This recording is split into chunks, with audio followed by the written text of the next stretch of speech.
Olá, meus irmãos, graça e paz a todos. Tudo bem com vocês? Vamos que vamos a mais um entendimento aí dentro desse tema aí, eternizando a carta apocalíptica. Então nós vamos entrar nesse tema aí, apocalíptico, e nós vamos falar um pouco sobre a marca da besta aí, que nós temos ouvido cada aberrações, né? Acerca desse tema aí. São muitos teólogos falando sobre essa marca da besta aí, que é um chip que vai ser implantado na testa da pessoa, vai ser implantado na palma da mão. Uns falam que é uma tatuagem, outros falam que é um código de barra. Então nós vamos falar sobre esses itens aí e muitos outros pontos também. Achei interessante isso, né? Eu quis colocar uma imagem de uma carta, né? Quando você escreve uma carta, hoje não, né? Porque hoje nós estamos avançados hoje, né, na tecnologia. Ninguém mais escreve cartas, né? Mais e-mails, né? Mensagens de texto. Mas quando você escrevia uma carta, você colocava aqui o remetente, né? No caso aqui o remetente da carta é Apóstolo João. E o Apóstolo João estava na ilha de Patmos, né? Ou seja, o destinatário aqui da carta são as 7 igrejas da Ásia Menor. Então, o destino, está aqui o mapa, né? Está aqui o mapa aqui, onde estão as 7 igrejas da Ásia. É interessante isso, né? Às vezes a gente tem ouvido muitas informações a respeito do Apocalipse. Então, nós vamos tratar desse ponto aí. Talvez você conheça alguém que tem dúvidas, né, sobre esse tema apocalíptico, né? Porque, meus queridos, essa carta é o terror, né? Vocês sabem que essa carta é o terror. Tem pessoas até os dias de hoje que eles não conseguem ler a carta apocalíptica, a carta que o apóstolo João escreveu na ilha de Patmos. Eles têm medo. Quando eles começam a ler essa carta, eles dizem: nossa, nós vamos passar por isso, o mundo vai ser destruído, vai haver uma catástrofe. Então, para uma pessoa que foi a vida toda manipulada, né, pelo sistema religioso, porque eles manipularam as escrituras, né? Então eles conseguiram entrar na mente do incauto e fazer-nos pensar que essa carta aqui é uma carta eterna. Por isso que eu coloquei o tema aqui, eternizando a carta apocalíptica. Então, o sistema religioso futurista, eles não somente estão futurando as profecias, né, para os dias de hoje, como também estão eternizando a carta do Apocalipse, né? Porque essa carta nunca vai se cumprir, né? Pela visão futurista, essa carta nunca vai se cumprir. Aliás, se cumpriu, né? Se cumpriu no ano 70. A carta apocalíptica, ela começa dessa forma. Porque, meus queridos, quando você começa a ler a carta do Apocalipse, lá no comecinho lá você já fica tranquilo. Né? Você já fica mais tranquilo porque você já sabe qual é o destinatário, né? Então, quando você escreve uma carta, é você que está escrevendo, é você que está remetendo a carta, e essa carta ela tem um destino, né? E o destino dessa carta do apóstolo João é as 7 igrejas que existiam, não existe mais, existiam na Ásia, lá na Ásia Menor, na época da escrita. Amém? Então, a carta apocalíptica, ela começa assim: saudações. Olha só, o apóstolo João.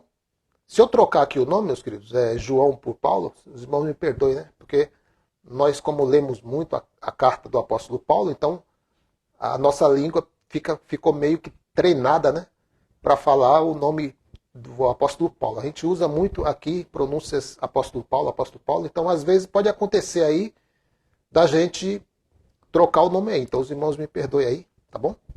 Então o apóstolo João, escrevendo as 7 igrejas da Ásia, ele começa assim: saudações, isso é um subtítulo, né?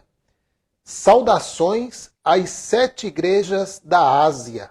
Então eu já faço uma pergunta, né, aos irmãos que estão assistindo essa live. Eu quero dar aqui saudações aos irmãos que estão vivendo perto ou próximo às 7 igrejas da Ásia. Quem pertence às 7 igrejas da Ásia Menor dá um joinha aí, deixa o seu comentário. Foi, irmão Orlando, eu estou aqui na igreja, eu estou aqui em Pérgamo, eu moro aqui em Pérgamo, eu faço parte da comunidade de Pérgamo. Alguém que está assistindo aí pode dar um alô aí? Falou, irmão, eu estou falando diretamente da comunidade de Tiatira. Aí alguém aí também vai falar, irmão, eu estou aqui falando diretamente da igreja que se reúne aqui, da comunidade de Esmirna. Irmão Orlando, eu sou da comunidade de Éfeso. Ô irmão, eu estou aqui em Filadélfia, né? E talvez algum irmão aí também pertence à comunidade de Sardes, né? Ou então algum dos irmãos que estão aí, que pertence à comunidade de Laodiceia. Um abraço aí aos irmãos de Laodiceia. Forte abraço ao seu irmão em Cristo Orlando, aqui dos Estados Unidos, né? Estou aqui nos Estados Unidos, né? Não estou próximo a essas 7 igrejas, né? Então os irmãos que pertencem a essa igreja aí, um abraço, né? Saudações aí do seu irmão em Cristo Orlando. E essa carta é para vocês, 7 igrejas da Ásia, tá bom? Então, meus queridos, Apocalipse capítulo 1, verso 4, né? Vamos entrar aí. Nós em graça, aqui não tem doutor, aqui não tem professor, aqui não tem pastor, não tem líder nenhum. Aqui somos todos irmãos e nós nos reunimos para compartilhar informações, compartilhar entendimento, amém? Wilson Marcos, o Apocalipse é o livro mais temível da Bíblia. Porém, tudo que fora escrito lá já foi consumado. É isso aí, querido Wilson. É por isso que os irmãos ele entra em pânico quando lê a carta do Apocalipse, porque os líderes ensinam eles que tudo que está escrito em Apocalipse, nada aconteceu nessa data da carta, mas vai acontecer ainda no futuro, que nem eles sabem qual é esse futuro, né? E com isso eles vão enganando as pessoas, com isso eles vão escravizando, com isso eles vão colocando pânico.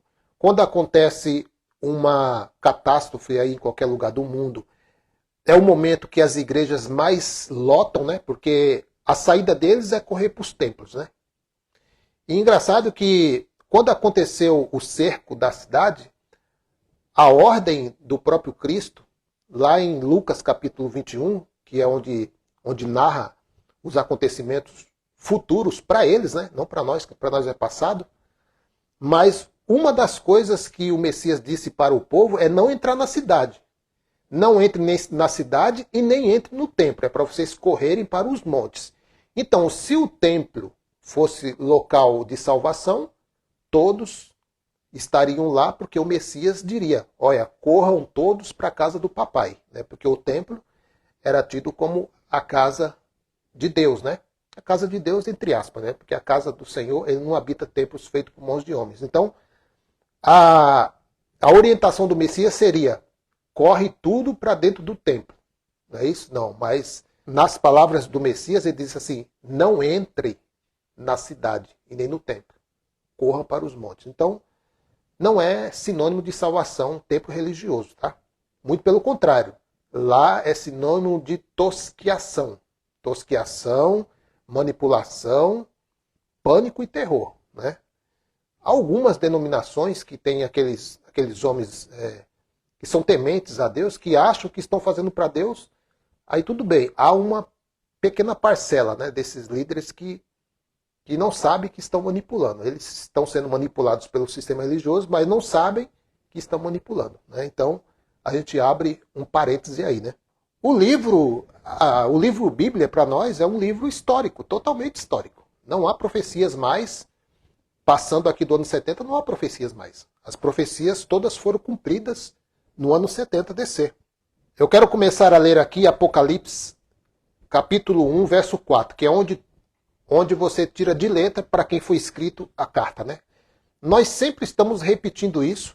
Por que nós repetimos isso? Porque quando você entra num culto dos templos, tem um homem lá intitulado de pastor que todo culto ele lê Malaquias 3.10. Então se ele lê Malaquias 3.10 todos os dias no culto, então nós vamos ler Apocalipse todos os dias também para tirar esse engano da mente das pessoas. Amém? Então para quem foi escrito Apocalipse, irmão Orlando? Apocalipse foi escrito para as 7 igrejas que estão na Ásia. Graça a vós e paz da parte daquele que é e que era e que há de vir.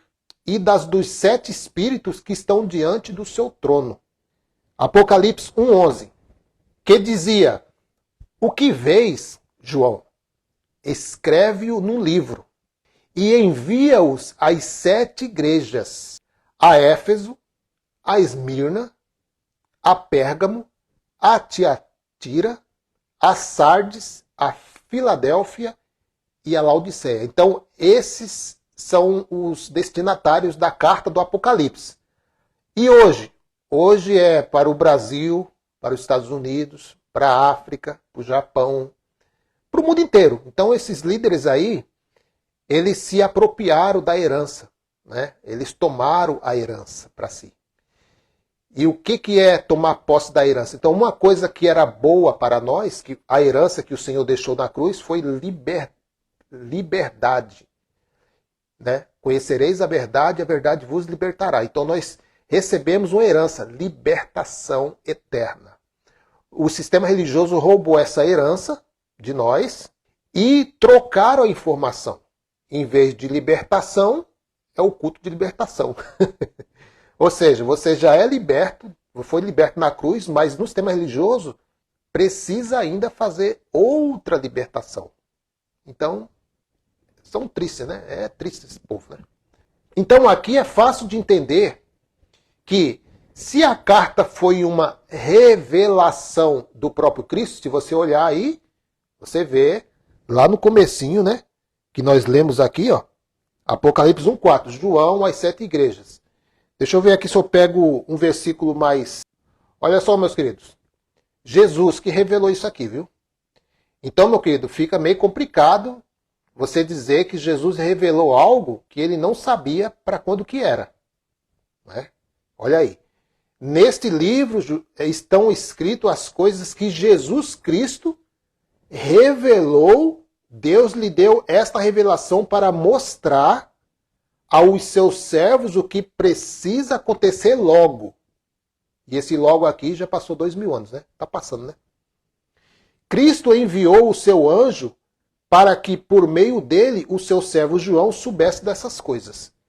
Então, meus queridos, fica complicado para o sistema religioso explicar isso aqui para nós, né?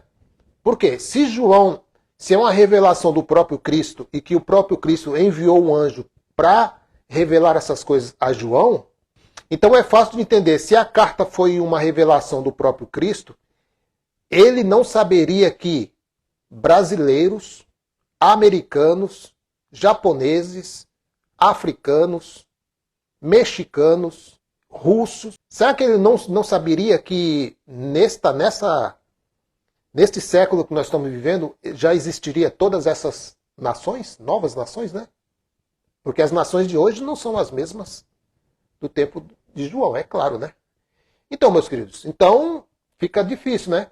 Então já existiria essa mensagem, se essa mensagem fosse para os dias de hoje, ou seja, o destinatário não poderia ser as igrejas da Ásia.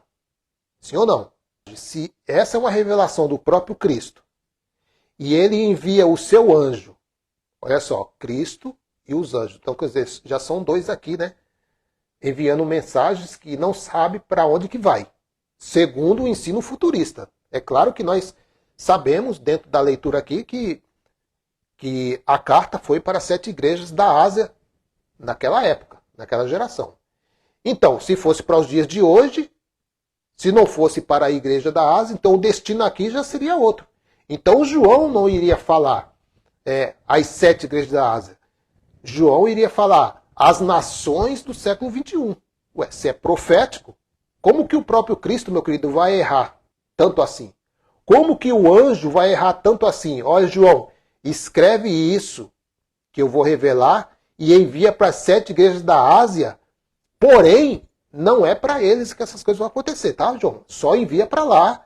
Porque depois, lá no século XXI, os pastores, os teólogos, os doutores em divindade, vai passar essa mensagem para as nações do século XXI.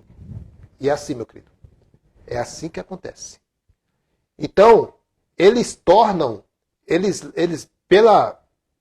pelo estudo futurista deles, eles chamam Jesus, aqui, né, na leitura, chama Jesus e o anjo de falsos mensageiros. Ou seja, João foi enganado aqui. João foi enganado.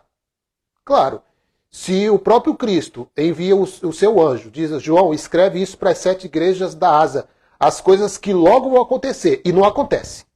Vai acontecer no século XXI. Então, o sistema religioso futurista e os doutores aí que ganham muito dinheiro com as vendas dos seus livros, né, deixados para trás, subir, descer, não sei. Então, eles ganham muito dinheiro com isso. Então, eles precisam manter essa linha de ensino.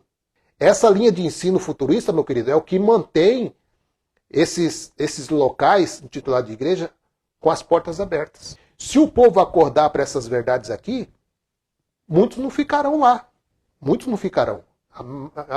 Vão ficar alguém, né? Porque sempre alguém vai ainda defender esses homens. Mas muitos não ficarão lá dentro, depois das revelações que vão receber, né? E que essa é a nossa confissão de fé nessa noite.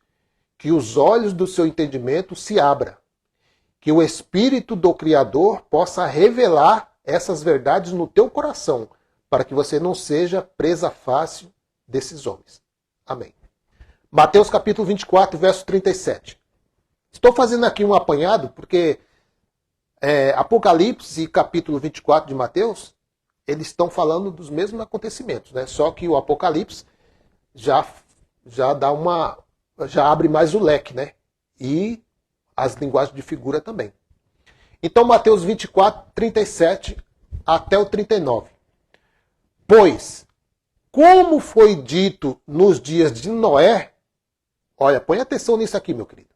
Eles dizem, olha, como foi nos dias de Noé, assim vai ser a vinda do Filho do Homem no século XXI.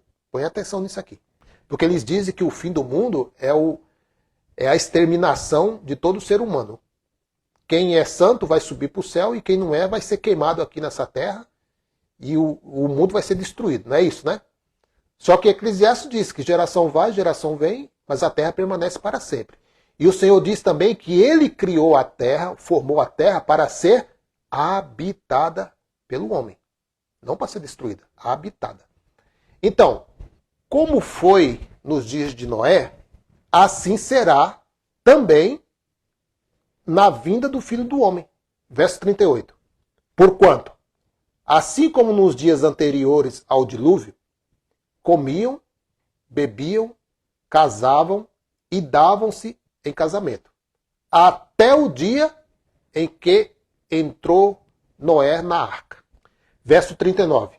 E não o perceberam, porque foi num piscar de olhos. Foi como relâmpago, né? Até que veio o dilúvio e destruiu a terra. É isso? Está escrito aqui que no dilúvio a terra foi destruída? Não. Ela foi inundada, mas destruída não. O que foi destruído aqui foi os povos, os que estavam fora da arca, né? E os levou a todos. Assim será também a vinda do Filho do Homem. Ou seja, se a vinda do Filho do Homem fosse para esses dias, não seriam todos que iriam ser levados. Sim ou não?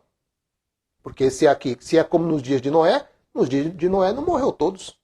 Os que estiveram na arca sobreviveram. E daí veio outras gerações. Não é isso? O mundo se acabou? Não.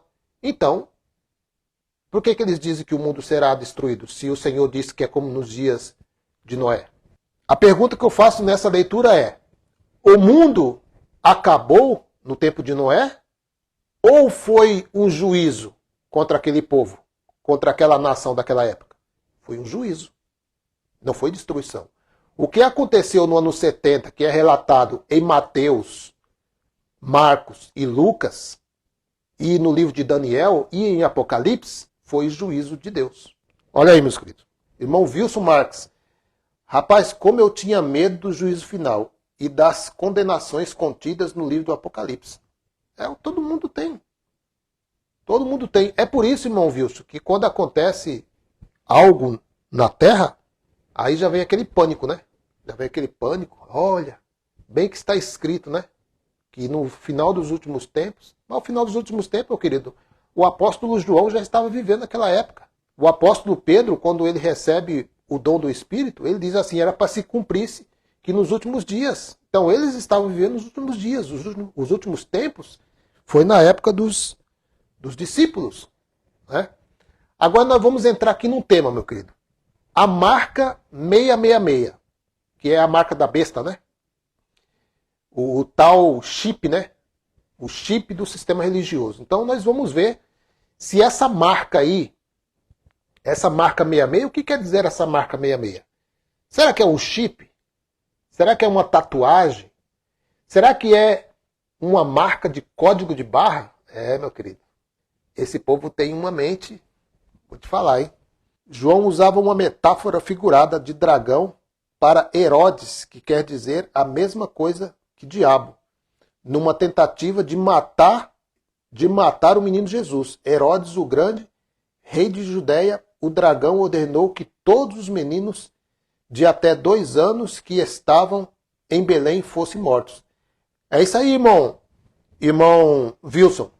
Por isso que Apocalipse diz que o dragão, né, com a sua cauda, né, que o dragão é Herodes, né, que é a hierarquia herodiana. E eu puxei aí uma história sobre esse rei aí. Ele tinha esse nome por causa da cor avermelhada, por isso que ele recebeu essa figura, né, de dragão vermelho, porque ele é da descendência de, parece que Edom, que quer dizer terra avermelhada. Então tudo isso aí tem uma ligação com a cor vermelha, né, que é uma linguagem de figura que João usou na ilha de Patmos, né, e que com a terceira, com a força da sua cauda, né, que é o seu governo, né, que é o seu poder, o seu poder imperial. Então, com a sua cauda, ele conseguiu arrastar a terceira parte dos anjos, ou das estrelas, né, que em outras traduções fala anjos, né? Por isso que ele diz, olha, o diabo se rebeliou no céu e conseguiu arrastar aí a terceira parte dos anjos. Então, tudo tem uma ligação, né? Mas aqui se trata do rei Herodes, que quis matar o menino Jesus, porque ali estava nascendo, segundo a fofoca da época, né? Está nascendo o rei dos reis. Então, no rei dos reis, ele pensou assim, ó, não posso deixar esse menino crescer.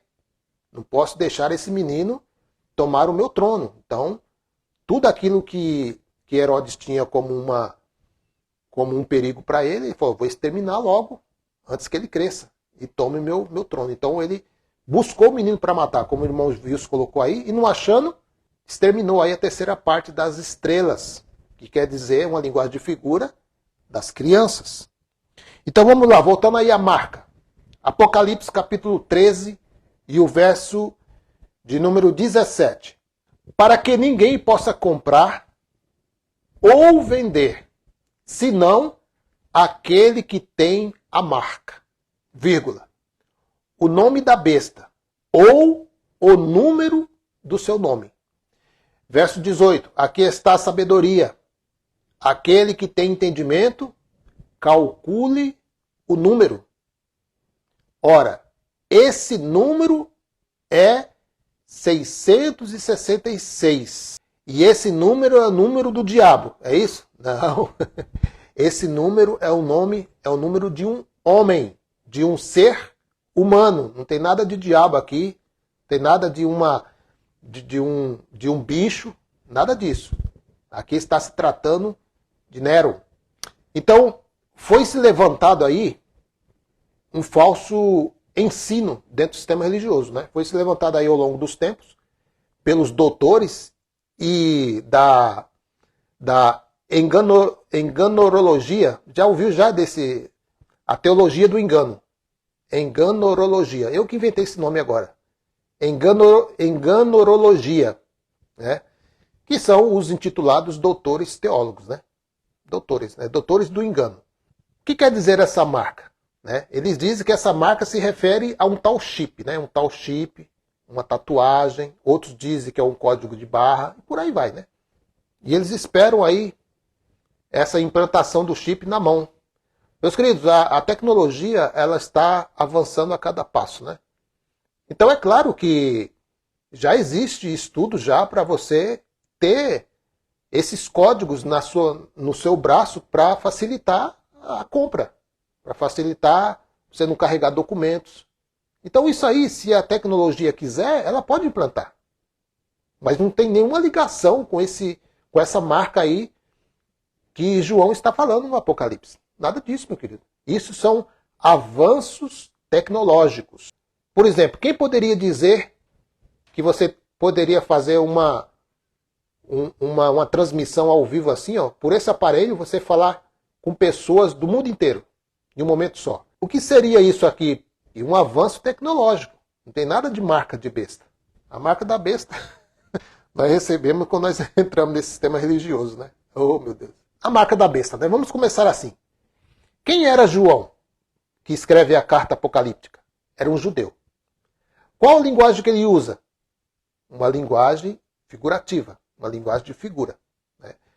Eu quero ler aqui Deuteronômio, que é o que embasa aqui a linguagem de figura de João, quando ele escreve sobre a marca. Está lá em Deuteronômio capítulo 6, a partir do verso 6. Olha aí. Que todas essas palavras que hoje te ordeno estejam em teu coração. Verso 7. Tu as ensinarás com todo zelo e perseverança a teus filhos. Conversarás sobre as Escrituras, para você ver que as Escrituras, meus queridos, elas passavam de boca a boca, né? Era de boca a boca, né? Então, isso era uma tradição dos judeus, passar as Escrituras de boca a boca. Não tinha essa facilidade como hoje nós temos uma Bíblia completa em casa. Eles não tinham isso. Então, eles passavam as Escrituras de boca a boca, né? Quando estiveres sentado em tua casa, quando estiveres andando pelo caminho, ao te deitares e ao te levantares. Verso 8. Também atarás essas palavras como sinal. Sinal na tua mão, uma marca. E em teu braço, e as prenderás à tua testa. Ou seja, um sinal de adoração. E prenderás a tua testa como tefilim, falactérios. Então, meus queridos, aqui, nessa leitura que nós fizemos aqui de Deuteronômio 6,6, João está escrevendo as 7 igrejas que o governo romano iria reivindicar a adoração a si. E você sabe que eles já adoravam a besta há muito tempo. Muita gente não sabe, mas o povo, os líderes judeus, eles adoravam a besta. Antes de ser escrita a carta apocalíptica, eles já adoravam a besta. Olha aí. Na verdade, os vasos de ira, né? Que são os vasos de ira que o Senhor disse assim: a esses não foram dado o entendimento, o conhecimento, para que eles não ouvindo não ouça, e vendo não enxergue, e não creia, e que não seja liberto. Então eles não eram vasos para libertação, eles eram vasos para perdição. Assim como o profeta João, quando estava batizando no Rio Jordão, ele diz assim: quem disse que vocês serão poupados da ira vindoura, raça de víboras? Então a ira do Senhor, o dia de juízo, já estava sendo anunciado pelo profeta João, que eles já iriam passar por essa ira. Estava próximo os dias de ira do Senhor. Então aquele povo, aqueles homens, aqueles líderes judeus, eles eram vasos para ira. Por isso que eles não receberam a palavra. Como o profeta Isaías falou: quem deu crédito à nossa pregação? Eles não deram. Todos aqueles que estavam no dia que a cidade foi cercada, eles estavam lá por quê? Porque era Páscoa. E quando havia, uma vez por ano, essa festa, Páscoa, essa Páscoa que eles fazem aí dentro dos templos e dizem que é Santa Ceia, Páscoa. Então, todos vieram de todos os locais, todas as cidades, né, vieram para essa comemoração judaica. Então, a cidade estava assim, ó, cheia, cheia, cheia, cheia. E foi justamente nessa data que a cidade foi cercada. A cidade foi tomada pelos romanos, né? Então, ele já adorava aqui de tabela, já adorava a besta. Aí alguém pode perguntar, irmão Orlando, onde está escrito isso, que os líderes religiosos adoravam a besta? Bom, não era realmente a besta, o Nero, né? Mas já a linhagem, né? A linhagem da besta. Olha aí. João capítulo 19, verso 12. Desse momento em diante, Pilatos procurou libertar Jesus. Por isso que eu falo, os judeus foi que crucificou Jesus. Quer dizer, a crucificação era uma forma de morte dos romanos, mas quem pediu a morte do Messias foi os judeus. Então, né, vocês ficam aí adorando aí os judeus, né? Mas eles que mataram o Messias, tá? Então, nesse momento em diante, Pilatos procurou libertar Jesus. Pilatos procurou libertar Jesus. Mas os judeus os ameaçaram, exclamando: se deixares esse homem em liberdade, não és amigo de César. Ou seja, os líderes religiosos daquela época eram assim com a política. Eram amigos dos políticos, assim como hoje, né? Dentro das igrejas de hoje, é assim de político nos púlpitos deles lá, né? Eles pegam o microfone, dão saudação, falam até em língua estranha, né? Então, o mesmo espelho nos dias de hoje. Os líderes religiosos estão coligados à política, porque é eles que mantêm esses locais aí livres de impostos, né? O próprio Messias pagou imposto. Eles não querem pagar imposto. Dizem que é sem fins lucrativos. Meu querido, a empresa que mais cresce não é a Volkswagen, não é a Mercedes-Benz, não é a grande empresa de papel e celulose, não é as empresas da NASA, não. A empresa que mais cresce se chama Igreja Evangélica. Foi levantada aí uma pesquisa que tem mais igrejas no Brasil do que hospitais e escolas. E é um grande perigo isso. As pessoas acham que é bênção, né? Mas é um grande perigo. Então, olha o verso 15. Eles, porém, exclamavam: a morte, crucifica-o. Então, Pilatos lhe perguntou: devo crucificar o vosso rei? Perguntou para os líderes religiosos da época, né? Os doutores da lei. E os chefes dos sacerdotes, olha aí, o chefe dos sacerdotes, lhes responderam: não temos rei. César é o nosso rei. A adoração aqui está para quem? A César. E dessa linhagem de César, quem vem? A besta. Então eles estavam adorando de tabela a besta. O governo romano, né, em si. Um outro ponto aqui também ligado à adoração seria o controle comercial. Então, não somente ele queria adoração para si, que isso era algo que os governantes da época gostavam, né? Eles gostavam de receber a adoração do povo. Eles tinham essa coisa. O governo romano tinha isso de querer adoração para eles. Então, eles queriam adoração. E uma das coisas que fortalecia a adoração era o comércio. E esse comércio está lá em Apocalipse, capítulo 13, verso 17. A fim de que ninguém pudesse comprar nem vender, a não ser que apresentasse a tal marca. Apresentar a marca. Olha, tá aqui, estamos numa loja aqui. Não é qualquer dinheiro que comprava. Não é real. Não é dólar. Não é o euro. Não, tinha um dinheiro específico. Ninguém podia comprar nem vender, a não ser que apresentasse a tal marca, que é o nome da besta. Ou o número do seu nome. E essa marca também estava nas moedas. Que foram feitas imagens de Nero na moeda, e quem não tivesse essa moeda não podia comprar. Teólogos e estudiosos de escatologias bíblicas geralmente apoiam a interpretação numérica de que o número 666 é o equivalente ao nome e título Nero César, imperador romano, entre 54 a 68 DC. Escrito em aramaico, pode ser qualificado em 666 usando a numerologia hebraica da gematria e era usado para falar secretamente contra o imperador.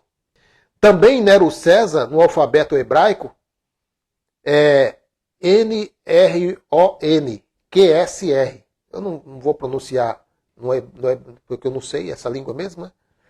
Que quando utilizado como números representam 50, 200, 6, 50, 100, 60 e 200, que somando 666. Seria um denário, né, com a inscrição Nero César. Então aí era também uma marca para que você pudesse comercializar, né, comprar e vender. Então, meus queridos, outra sugestão aqui que temos é que Vespasiano e Tito Flávio, né, da dinastia Flaviana, né? Vespasiano Flaviano, Tito Flaviano. Então esse Flaviano aí é a dinastia Flaviana, né? Forçaram todo o império,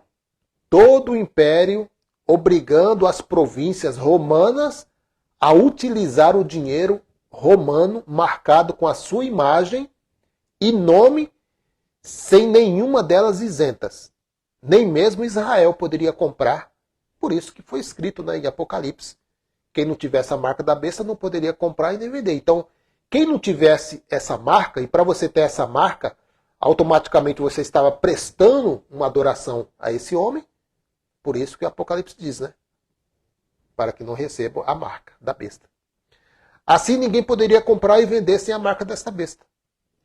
E uma das moedas abaixo cunhada no reinado de Vespasiano diz: Impicais Vesp AVG P MCOS 4.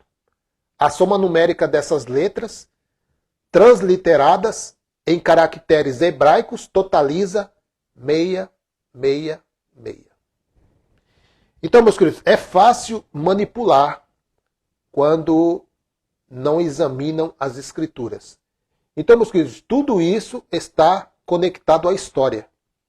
Então, por isso, meu querido, que não tem como você pegar um estudo apocalíptico e levar para o futuro, porque não tem base na história você querer futurar algo que a história já diz que aconteceu. É como eu dei um exemplo aqui, né? Alguém pode dizer que o Brasil vai ser descoberto? Não. Por quê? Está escrito na Bíblia? Não, mas está escrito na história. O Brasil foi descoberto por Pedro Álvares Cabral há mais de 500 anos. Então, meu querido, tudo tem ligação à história. Uma certa vez, eu falando com um brother aí, eu falei assim, mas está escrito no livro histórico. Ah, não, eu não gosto desse negócio de história. Eu não acredito na história. Eu falei, como que não acredita na história? Então quer dizer que se eu falar que o Brasil não foi descoberto, você vai aceitar que o Brasil não foi descoberto? Não, porque está escrito na história. Pois é, ué, está escrito na história. Não está escrito na história, não, o governo aí do Vespasiano, do Tito, que invadiu a cidade? Não está na história? Claro que está na história, meu querido. Meu querido, se vocês entrarem assim no Google e colocar o sítio de Jerusalém no ano 70 DC, aí vai aparecer lá, do primeiro ícone lá em cima, vai te trazer o relatório todo, completo, sobre o que aconteceu no ano 70. Aí você pega tudo isso e você vai para as escrituras e você vai ver que tudo aquilo que aconteceu ali no ano 70 DC corresponde ao livro de Daniel, corresponde às profecias dos livros de Malaquias, no livro de Jeremias, também profecias que estão no livro de Lucas, capítulo 21, Marcos, capítulo 13, Mateus, capítulo 24, e o livro do Apocalipse. Tudo isso, meu querido, está ligado à história. Não tem como fugir. Agora, você pegar isso e jogar para o futuro, você está dizendo que a história é mentirosa também. Apocalipse, capítulo 13, verso 3. Então vi uma de suas cabeças como golpeada de morte, mas essa ferida mortal foi curada. E toda a terra se maravilhou, seguindo a besta. verso 12. Exerce toda a autoridade da primeira besta na sua presença. Faz com que a terra e os seus habitantes adorem a primeira besta, cuja ferida mortal fora curada. Verso 14. Seduz os que habitam sobre a terra por causa dos sinais que lhes foram dados. Executar diante da besta, dizendo aos que habitam sobre a terra que façam uma imagem à besta, aquela que, ferida a espada, sobreviveu. Então eles pegam isso aqui, meus queridos, e levam para o lado literal. Mas isso aqui é uma linguagem de figura. Precisa ter a revelação. Precisa entender aqui que essa linguagem que João está usando aqui, ele não poderia escrever exatamente como qualquer um outro livro. Não, como que essa carta iria sair de dentro de um cativeiro romano, sendo que ele está citando nomes na carta de Nero, falando contra Tito. Não iria sair, meu querido. Então ele está usando aqui uma linguagem figurativa. Vamos lá então entender isso aqui? Apocalipse 13, verso 4. E adoraram o dragão, porque deu a sua autoridade à besta. Qual besta? Tito. Também adoraram a besta, dizendo: quem é semelhante à besta? Quem pode pelejar ou lutar, contra ela? Apocalipse capítulo 13, verso 7. Foi-lhe concedido também poder para guerrear contra os santos e vencê-los. Olha, meu querido, Tito recebeu autoridade? Recebeu. Recebeu autoridade. Apesar que toda autoridade é constituída por Deus. Então Tito não fez nada fora do controle do Altíssimo. Tudo que Tito fez com aquela cidade foi para se cumprir o juízo de Deus. Deus usou a espada de Tito para cumprir aquilo que ele havia falado pelos profetas e pelo próprio Messias. Então Tito, nada mais, nada menos, foi um instrumento na mão do Altíssimo para executar o seu juízo contra aqueles que não deram crédito à pregação, aqueles que ficaram lá dentro da cidade. Qual foi a orientação do Messias?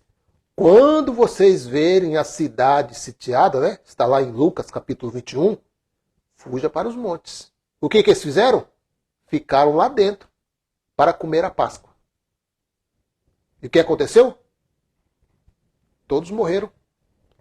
Quando não morreram por fome, morreram por espada.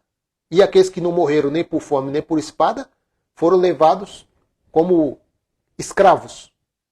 E alguns mais nobres foram levados para trabalhar, para ser guerreiros, alguma coisa assim. Mas todos eles foram exterminados. Wilson Marques, João foi instruído a não dar nomes dos imperadores, para que a sua vida e de muitos cristãos fossem preservadas. Porém, a figura de linguagem, os judeus entendiam que o episódio se referia aos imperadores de Roma. Com certeza. Com certeza, irmão.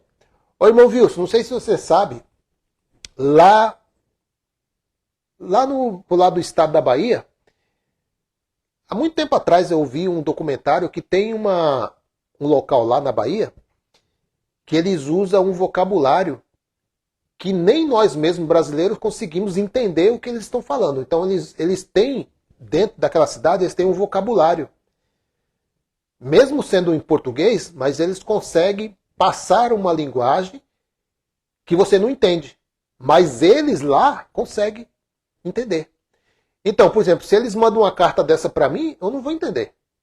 Não vou entender. Se não tiver um intérprete para mim falar, aqui está falando assim, assim, assim. Apesar que as 7 igrejas da Ásia, eles tinham esse espírito para entender. Até porque foi escrito em aramaico e foi escrito na linguagem de figura deles. Então eles tinham tudo para entender a carta. Não ia passar desapercebido nada ali. Então, Apocalipse capítulo 3, verso 7. Foi-lhe concedido também poder para guerrear contra os santos e vencê-los. E ele venceu. Venceu ou não venceu? Venceu. A cidade foi destruída, Venceram na guerra do ano 70 DC. tiveram autoridade sobre eles. Tiveram ou não tiveram? Claro que tiveram. Se eles foram levados escravos, os que sobreviveram foram tomados por escravos, é claro que exerceu poder sobre eles. Né? E recebeu autoridade sobre toda tribo. Tribo. Eram as 12 tribos que restaram ali no cerco da cidade. De todas as tribos, tinham pessoas ali que não deram crédito à pregação e ficaram presos na cidade. E foram mortos por fome ou por espada, ou foram levados sob cativeiro romano para ser escravos. Né? Povo, língua e nação. Por quê? Porque os judeus estavam espalhados. Por isso que os apóstolos, quando estavam reunidos lá em Atos 2, eles receberam o dom de falar outros idiomas para ir a essas outras nações que viviam os judeus ali. Então, todo o povo, língua e nação, que eram os judeus. Então vocês podem ver aí, meus queridos, que no texto aqui, né, o texto aqui que nós vamos ler, carrega informações ligadas àquela era. Aquela era. Não tem como você passar essa informação aqui para o futuro. Não tem como. Se você for um leitor que respeita o que está escrito, se você não é um enganador, você vai ler e falar, não, peraí, isso aqui não pode ser para o futuro. Não pode. Eu vou mostrar isso aqui para vocês. Então, o texto aqui carrega informações ligadas àquela era e que realmente aconteceu com aqueles judeus. Está em Apocalipse, capítulo 13, verso 10. Olha aí. Olha, vejam, meus queridos, se isso não aconteceu quando a cidade foi tomada pelos romanos, pela liderança do general Tito, no ano 70. Vê se não aconteceu isso. Apocalipse 13, 10. Se alguém tem de ir para o cativeiro, certamente para o cativeiro irá. E se alguém matar a espada, é necessário que pela espada seja morto. Aconteceu ou não aconteceu? Aconteceu. Nós vamos entrar aqui nesse assunto aí que o irmão Wilson falou logo no início da live, sobre o grande dragão vermelho. 10 chifres, 7 cabeças. Mas como assim 10 chifres e 7 cabeças? Não seria 10 chifres, 10 cabeças? Não. Não é isso. Apocalipse capítulo 13, verso 1. Então vi subir do mar, aqui mar se refere a povos, nações, né? Quando a Bíblia fala de mar, se refere a pessoas, povos. Né? Assim como passará céus e terra, mas a minha palavra não passará, não tem isso? Novos céus, nova terra, novos povos. É isso que quer dizer. Existe uma passagem aí em Isaías, se eu não me engano, que é usado essa linguagem, né? Quando ele diz assim, ó terra, se referindo aos judeus. Né? Ó terra, ó céu. Então, se referindo a pessoas, a geração. Né? Então vi subir do mar uma besta, que tinha 10 chifres e 7 cabeças. E sobre os seus chifres, 10 diademas. E sobre as suas cabeças, nomes de blasfêmias. Porque, meus queridos, eles blasfemavam contra Deus. Eles não queriam que houvesse outro Deus a não ser o Deus deles lá. A adoração tinha que ser para eles. Então, eles blasfemavam contra Deus. Todos os líderes romanos ali blasfemavam contra Deus. Então, a primeira cabeça e o primeiro chifre, Herodes, o Grande. Né, o ano 34 a.C., foi até o ano 4 depois de Cristo. Segundo chifre, Antípater. Né? Antípate. Terceiro chifre, Alexandre. O quarto chifre, Aristóbulo. E o quinto chifre, Arquelau, que é a segunda cabeça. Então aqui, meus queridos, olha, o segundo chifre, o terceiro chifre e o quarto chifre não tem cabeça por quê? Porque eles não chegaram a governar, porque esses são os filhos de Herodes que ele mesmo matou, para não colocar em risco o seu trono. E aí segue o quinto chifre, que é Arquelau, que é a segunda cabeça, né, que está lá em Mateus capítulo 2, verso 22, né?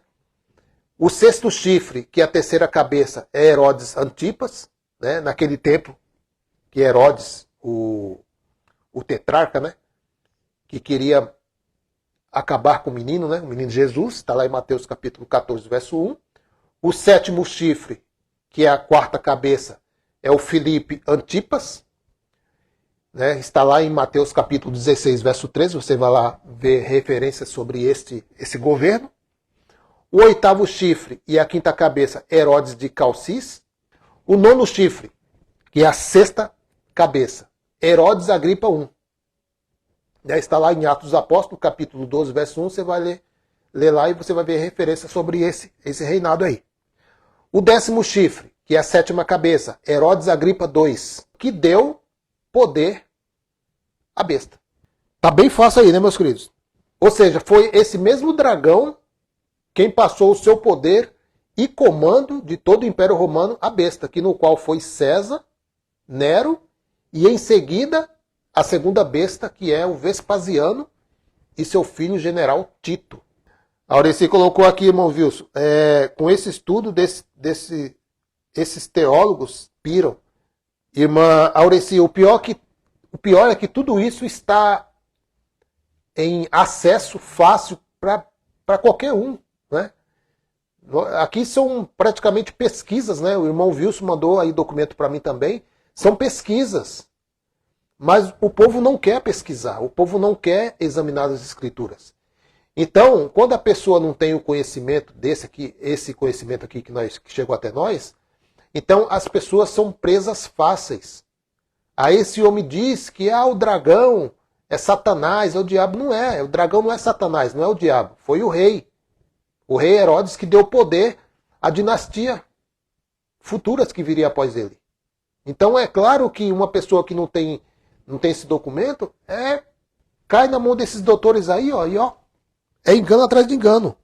Então, meus queridos, já há muito tempo nós ouvimos os doutores da lei, né, os famosos teólogos aí, dizer que a besta é o Papa. Já ouviu? Algum dos irmãos já ouviram já? Eles dizendo, olha, a besta foi revelado no século XXI. É o Papa. Não, meu querido, que Papa, rapaz? Na escrita do apóstolo João aqui, não havia papas. Papas foi depois dos concílios. Lá de Constantino, lá começaram com essas nomenclaturas aí. Papa 1, Papa 2. É papa, né? Esse papa mesmo. Fica papando o dinheiro dos outros. Eles são um papa dinheiro. É papa dinheiro, papa dízimo, papa oferta. E papa tudo que vem na frente. Não tem moleza não. O que eles puderem arrancar de vocês, meu querido, eles vão arrancar. Eles são uns bichos papão.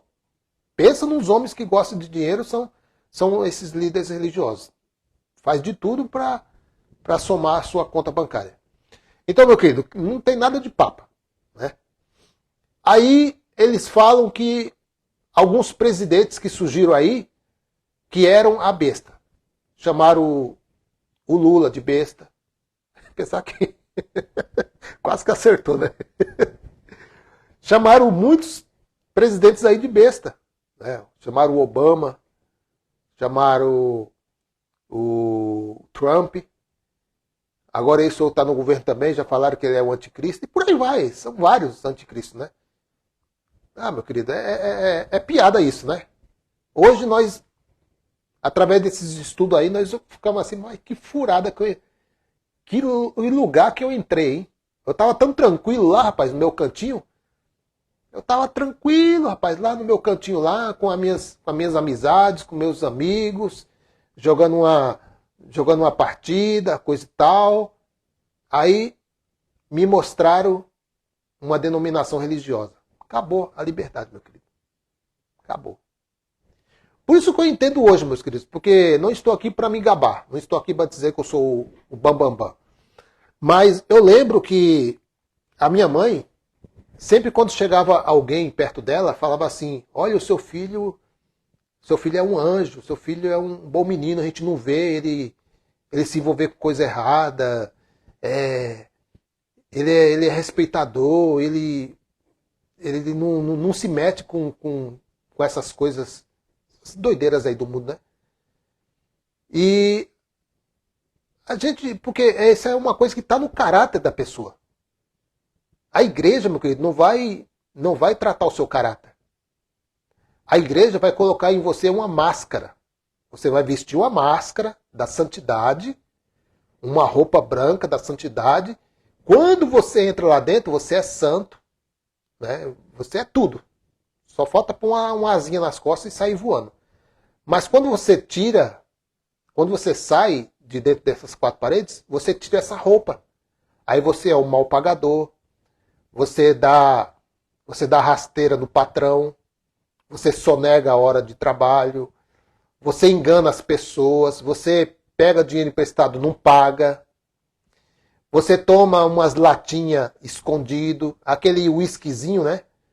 Toma escondidinho. Por quê? Porque o seu caráter não foi forjado. Você não foi lavado pelo lavar da palavra. Você foi lavado por uma água do tanque. A água do tanque não limpa. Não limpa caráter. Não limpa por dentro. Só dá uma lavada por fora. E pronto, acabou, meu querido. Nada mais que isso. Por isso que muitas pessoas só são bons só lá dentro. Só lá dentro. Porque não foi lavado pela palavra. Quando você é lavado pela palavra, aí sim você tem transformação. Mas se não é lavado pela palavra, meu querido, esquece. É um cara perigoso. Um cara perigoso que não foi lavado pela palavra é um cara perigoso. Uma mulher perigosa também, né? Além de João escrever a carta do Apocalipse em hebraico, que era a linguagem que os romanos não iriam entender, né? Os romanos não iriam entender o hebraico, né? Então, ele não somente usou a linguagem hebraica, como também usou linguagem de figura. Aí complicou mais para os romanos, porque o romano olhou assim e falou: esse cara tá louco, né? Deve ser João, né? Deve ter pirado o cabeção, né? Tá aqui, né? Tá aqui no exílio, tá aqui no cativeiro, deve pirou o cabeção, né? Eu acredito que quando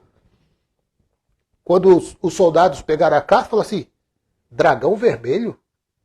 Um animal de 10 chifres, 7 cabeças? Um dragão voando? Ah, esse João, ó. Deixa essa carta aí. Ele tá delirando, esse homem tá delirando. Então a carta saiu facilmente. Por quê? Porque João, ele recebeu orientação para usar uma linguagem de figura. Que com certeza os líderes das igrejas ali da Ásia Menor certamente iriam entender tudo. Entenderam. Só que não entendeu é os líderes de hoje. Que eles não têm revelação. Eles não têm. Aí por isso que eles ficam futurando, né? Olha, e fica olhando para cima, né? Jesus descer sobre as nuvens. Que é outro engano religioso. Porque não tem a descida de um homem de carne e osso na nuvem. Não tem. Vim sobre as nuvens, já falamos aqui várias e várias vezes. Vim sobre as nuvens não é literal. Vim sobre as nuvens é uma linguagem de figura que toda a Bíblia usa. Isaías usou linguagem de figura. O próprio Deus cavalgando uma nuvem. Quer dizer que Deus está trazendo juízo. Nuvem, juízo. Então vir sobre as nuvens é juízo. Então todo mundo está esperando aí, né? Olhando para a nuvem e vai ver um homem descendo. Não vai ver. Não vai ver, meu querido. Vamos falar um pouco sobre as moedas que tinham a marca, né? A marca da besta. Então, as moedas usadas no governo de Nero, qual havia mensagens do tipo Deus Todo-Poderoso e Salvador. E em outras moedas também tinham a imagem de Nero como o deus Apolo. O deus Apolo tocando uma lira, tocando aquela harpazinha, né? Igual dos anjinhos, né? Então, quando a pessoa tinha aquela moeda na mão, que é a marca, eles poderiam comprar e vender, né? E através dessa moeda ficava mais fácil ainda tomar para si a adoração dos judeus. Aos que prestavam adoração aos imperadores, eles recebiam um tipo de marca. Põe atenção nisso aqui.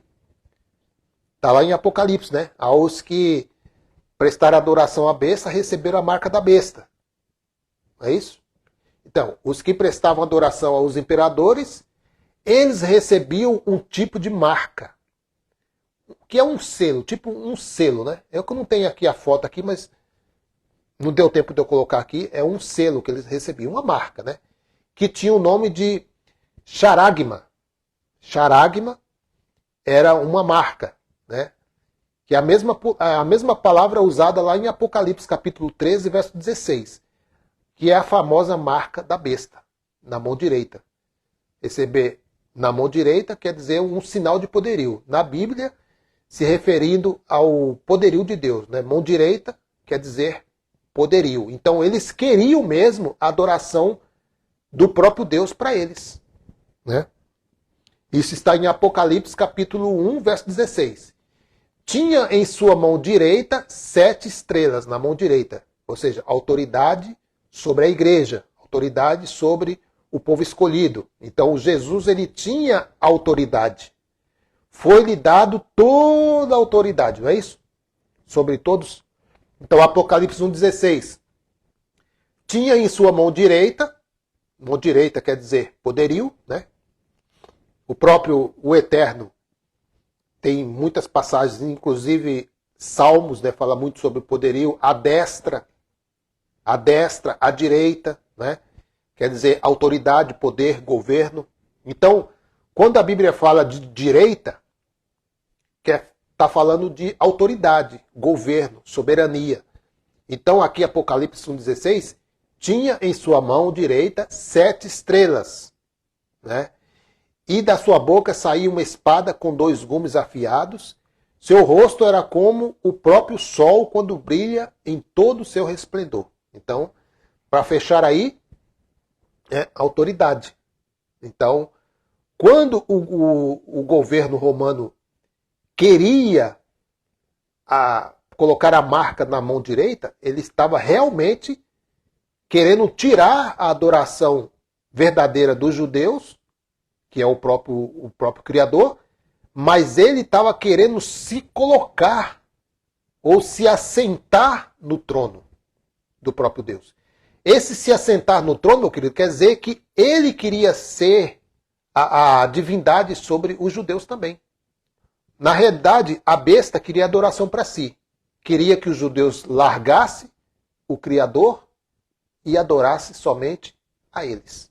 Assim como todos os líderes romanos sempre tinham esse sonho de receber adoração. Muitos deles faziam. Calígula mesmo criou uma estátua lá para ele, tinha que se prostrar diante da estátua. Aquela estátua era tida como Deus. Então eles tinham isso. O governo romano tinha tinha isso, de querer tomar para si adoração. E é isso que acontece aí em Apocalipse, né? Que nós lemos aí a marca da besta. Lucas 21, 20. Jesus disse ainda: quando vocês virem a cidade de Jerusalém cercada por exército, fique sabendo que logo ela será destruída. Então, meus queridos, eu posso aplicar isso aqui nos dias de hoje? Não. Por quê? Primeiro que não tem o templo mais. O templo caiu, né? Então quer dizer que a profecia era para aquela época. E se fosse para os dias de hoje? Se o templo tivesse de pé, como eu poderia ver? Como que eu poderia ver, meu querido? Morando no Brasil, como é que eu poderia ver a cidade ser cercada? Ah, mas aí João já estava prevendo que existiria o drone, né? Uns drones, a internet. Não, meu querido. Não, nada disso. Isso aqui aconteceu no ano 70, do jeito que está escrito aqui, ó. Quando vocês virem a cidade de Jerusalém cercada por exército, fiquem sabendo que logo ela será destruída. Foi destruída ou não foi? Foi destruída. Está na história ou não está? Está na história. E por que que eles pegam ler isso aqui para os dias de hoje? Está entendendo? Verso 21. Então os que estiverem na região da Judéia, que fujam para os montes. Quem estiver na cidade, que saia logo. E quem estiver no campo, que não entre na cidade. Então, para você ver que a orientação aqui era local. Era para quem estava naqueles locais. Verso 22, porque aqueles dias serão dias de castigo, de ira, de juízo. E neles acontecerá tudo o que as Escrituras dizem. Então, tudo o que as Escrituras dizem aconteceu no ano 70 DC. E não tem como fugir disso, meu querido. Porque se eu falar que não, eu vou estar chamando Jesus aqui de mentiroso, porque essas aqui são palavras de Jesus. Se Jesus falou para aquele povo sair da cidade, porque a cidade ia ser destruída, o que tem a ver isso aqui com nós, meu querido? A orientação não foi para nós, a orientação foi para os judeus daquela época. 23 ainda segue, ó. Ai das mulheres grávidas e das mães que ainda estiverem amamentando naqueles dias. Quais dias? No ano 70 DC. Porque virá sobre a terra uma grande aflição, que aqui é tribulação, em outras traduções diz tribulação, e cairá sobre esta gente um terrível castigo de Deus. E caiu, meu querido, esse castigo sobre eles. Verso 24. Muitos serão mortos à espada e outros serão levados como prisioneiros para todos os países do mundo. Aconteceu ou não aconteceu, meu querido? Nós lemos na história lá, né? Flávio José foi um dos escritores que trouxe esses comentários aí, e teve outros também escritores, né, que falaram sobre esses acontecimentos. Então, quem não morreu dentro da cidade por causa da fome, morreu pela espada. E aqueles que não morreram e que sobreviveram, o governo romano aqui, liderado pelo general Tito, levaram essas pessoas cativas. Fizeram eles prisioneiros, escravos. Está aqui escrito, meu querido. E está na história. E aí segue no 21, diz, haverá sinal no sol, na lua, que são governos aqui, né? Não são o cosmos, não, né? E na Terra, mesmo que fosse, meu querido, o cosmos aqui, isso aconteceu naquela época. Não tem nada a ver com nós.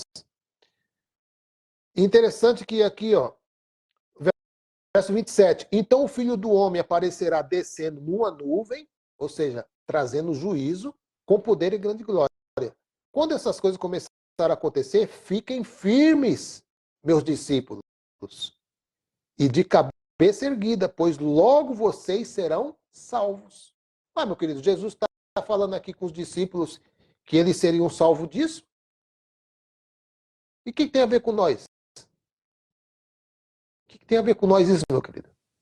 Se Jesus está falando para os discípulos, olha, quando essas coisas acontecerem, começarem a acontecer, vocês fiquem firmes, viu? Aqui é uma conversa, meu querido, que está uma conversa fechada aqui. Jesus de Nazaré com os discípulos. Ele está conversando com os discípulos, então ele está orientando os discípulos, né? E aqui, meu querido, interessante, deixa eu ver aqui. Olha o verso 31. Assim também, quando virem acontecer aquelas coisas, que coisas? Ah, meu querido, é só você ler aqui o que antecede o verso 31, né? Tudo isso que o Senhor está falando aqui. Quando vocês virem essas coisas, fiquem sabendo que o reino de Deus está para chegar. E no verso 32 é que ele fecha com o checkmate, né? Que os líderes, eles não têm resposta para isso. Não tem. Se você puder chegar para o seu líder religioso, seu pastor, seu bispo, abra o aplicativo aí que você tem aí, ó, e ponha Lucas capítulo 21, o verso 32 na linguagem de hoje, que está escrito assim, ó. Eu afirmo a vocês que isso é verdade. Essas coisas vão acontecer antes de morrerem todos os que agora estão vivos. Esse agora aqui, meu querido, não é aplicado a nós, século 21. Jesus estava na primeira era. Jesus estava ali naquele século lá.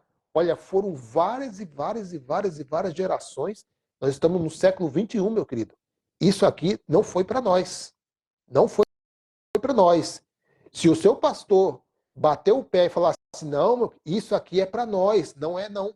Porque se ele querer inculcar isso na sua cabeça, dizendo que essas palavras de Jesus aqui é com nós, então ele está chamando Jesus de mentiroso, porque Jesus aqui Se você puxar aqui, ó, lá no comecinho, nós estamos aqui, ó, no versículo 32 de Lucas 21.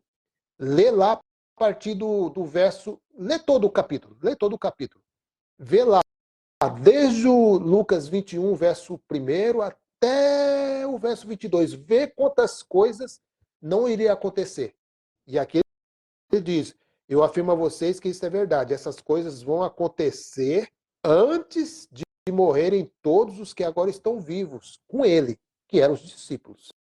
Então, meu querido, aí no 33 diz, o céu e a terra aqui é a mudança de pactos, de alianças, não tem nada a ver com o mundo cosmo, é o mundo Aion, era aquela era que eles estavam vivendo, passará a terra, o céu e a terra desaparecerão, mas as minhas palavras ficarão para sempre. Ou seja, iria se cumprir naquela geração. Amém, meus queridos? Fico por aqui, então. Um abraço a todos. Graça e paz.